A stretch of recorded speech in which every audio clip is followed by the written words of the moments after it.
Više od 3340 građana Srbije podnijelo je zahtjev za tužbu protiv NATO alijanse zbog kancera kao posljedice upotrebe osiromašenog uranijuma, izjavio je u nedjelju večer advokat Srđan Aleksić.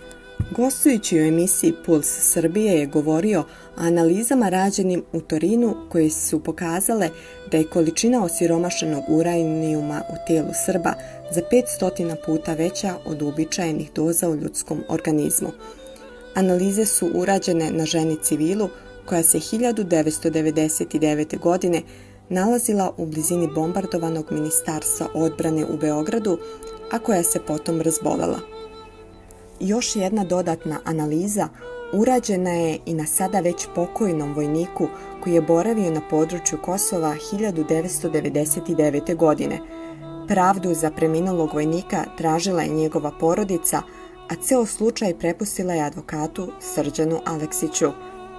Pre svega, pukovnik vojske Jugoslavije, koji je nažalost preminuo, boravio je na području Kosova i Metohije 200 dana.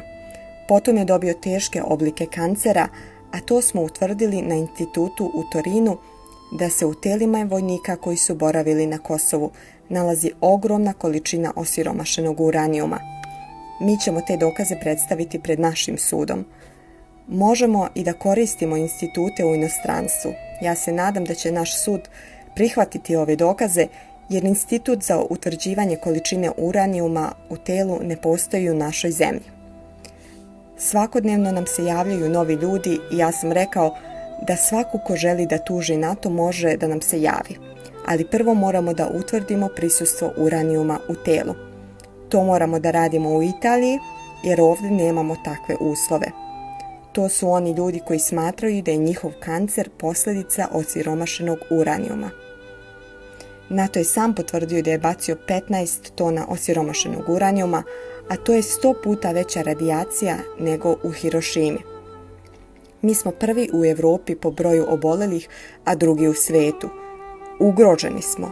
NATO je učinio ratni zločin protiv civilnog stanovništva, rekao je advokat Aleksić.